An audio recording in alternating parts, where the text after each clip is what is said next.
Assalamualaikum warahmatullahi wabarakatuh. Perkenalkan, kami dari kelompok 6 yang beranggotakan saya sendiri, Kori Ropiko. Yang kedua ada Mas Rofah. Yang ketiga ada Eka Yuna. Yang keempat ada Febriani Zulfah. Yang kelima ada Desi Apriliani. Yang keenam ada Mayatun Nufus. Yang ketujuh ada Murni Sinta Dewi. Kami kelompok 6 akan mempresentasikan tentang asesmen pembelajaran IPS SD dengan mata kuliah pembelajaran IPS SD 2 dan dosen pengampu Ibu Rahidatul Laila Agustina MPD. Asesmen pembelajaran. Kompetensi mengajar adalah kemampuan dasar yang harus dimiliki oleh semua tenaga pengajar.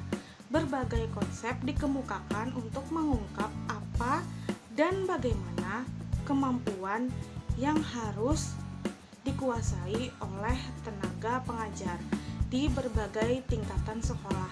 Misalnya menurut Getne 1974 mengemukakan bahwa dalam kegiatan belajar mengajar terdapat 3 kemampuan pokok yang dituntut dari seorang guru, yakni kemampuan dalam merencanakan materi dan kegiatan belajar mengajar, kemampuan melaksanakan dan mengelola kegiatan belajar mengajar, serta menilai hasil belajar siswa.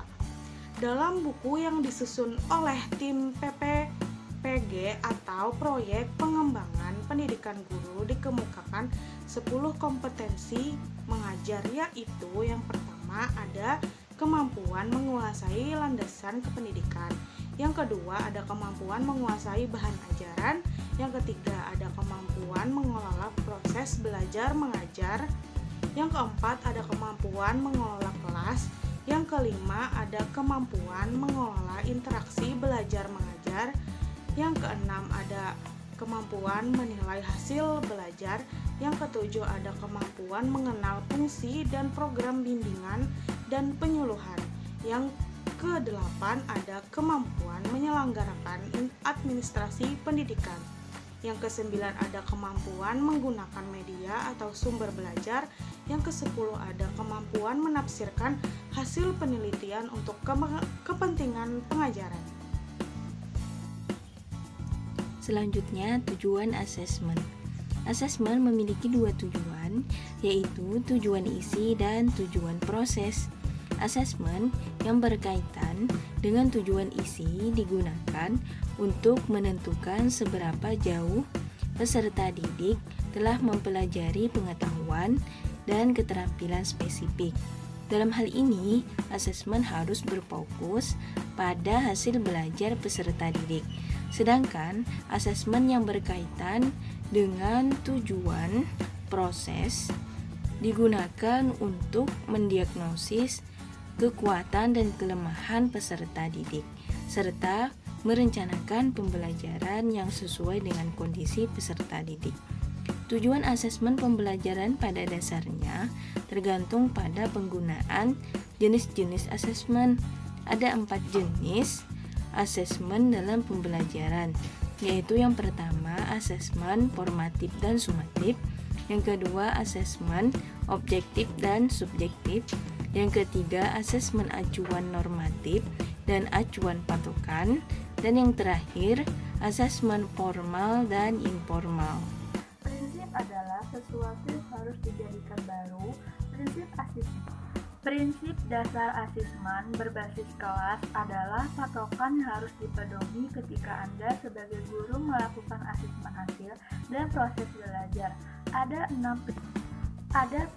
prinsip dasar asesmen hasil belajar yang harus dipedomi menurut Depdiknas 2004 dan 2006, yaitu yang pertama prinsip validitas, yang kedua prinsip validitas, yang ketiga terfokus pada kompetensi, yang keempat prinsip komprehensif, yang kelima prinsip objektivitas, dan yang keenam prinsip, dan yang terakhir yaitu ada prinsip mendidik. Selanjutnya ada bentuk asesmen pembelajaran SD. Jadi, berbagai macam bentuk asesmen pembelajaran. Yang pertama, asesmen informal, 2, asesmen formal, 3, asesmen tertulis, 4, asesmen performa, 5, asesmen tradisional, 6, asesmen otentik, 7, tes terstandarisasi, 8, asesmen yang dikembangkan oleh guru, dan ke-9 terakhir, asesmen acuan norma. Selanjutnya, cara merancang instrumen, tes, dan non-tes bermuatan HOTS. Instrumen adalah alat yang digunakan untuk mengumpulkan data dalam suatu penilaian.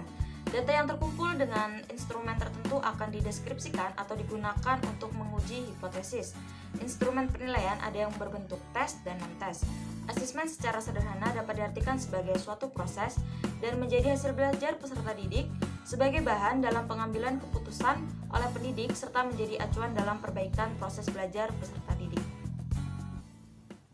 Baik, selanjutnya adalah tes dan non-tes merupakan dua jenis asesmen secara garis besar.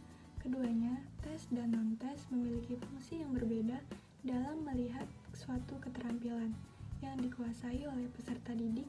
Tes dan non-tes berfungsi sebagai alat pengukurnya ini dan digunakan untuk menentukan hasil belajar peserta didik yang dapat dilihat dari pelaksanaan ulangan harian, ulangan tengah semester, dan ulangan akhir semester serta kenaikan kelas, dan berguna sebagai proses perbaikan dari hasil belajar peserta didik. Bentuk-bentuk soal yang beragam bertujuan agar dapat memberikan informasi yang lebih rinci dan menyeluruh tentang kemampuan individual peserta didik. Hal ini penting bagi diperhatikan oleh pendidik agar penilaian yang dilakukan dapat menjamin prinsip objektif, artinya hasil penelitian yang dilakukan dapat menggambarkan kemampuan peserta didik sesuai dengan keadaan yang sesungguhnya. Penilaian yang dilakukan secara objektif dapat menjamin akuntabilitas penilaian. Jawaban yang diberikan peserta didik itulah yang menjadikan perbedaan mendasar antara tes dan non-tes. Ada dua kemungkinan dalam sebuah tes, yaitu jawaban antara betul atau jawaban salah. Jika jawaban peserta didik berbeda dengan jawaban yang benar, bisa dipastikan jawaban tersebut adalah salah. Namun, pada evaluasi non-tes, penilaian dilakukan dari keadaan peserta didik. Selanjutnya, membuat rubrik penilaian keterampilan dan sikap. Yang pertama, sikap. Penilaian sikap dilakukan secara berkelanjutan dan komprehensif oleh guru mata pelajaran, guru bimbingan konseling, dan wali kelas dengan menggunakan observasi dan informasi lain yang valid dan relevan dari berbagai sumber. Penilaian sikap juga dapat memperhatikan perubahan nilai-nilai karakter yang ditunjukkan oleh peserta didik terkait dengan nilai-nilai utama karakter, yaitu religius, nasionalis, mandiri, gotong royong, dan integritas. Informasi tersebut harus ditindaklanjuti oleh pendidik. Selanjutnya, penilaian keterampilan. Penilaian keterampilan tidak terlepas dari penilaian pengetahuan dan sikap. Dalam penilaian keterampilan harus mencakup keterampilan berpikir dan keterampilan konkret untuk mata pelajaran tertentu. Dengan demikian, penilaian keterampilan juga harus mempertimbangkan nilai-nilai karakter sebagai perubahan atas sikap yang merupakan hasil pembelajaran. Penilaian keterampilan dapat dilakukan dengan berbagai teknik, antara lain penilaian praktek atau kinerja produk proyek dan portofolio. Teknik penilaian lain dapat digunakan dengan sesuai karakteristik kompetensi mata pelajaran yang akan diukur. Instrumen yang digunakan dapat berupa daftar cek atau skala penilaian yang dilengkapi rubrik. Selesai sudah pemaparan materi dari kelompok kami. Kami memohon maaf apabila banyak kekurangan. Wabillahi taufiq wal hidayah.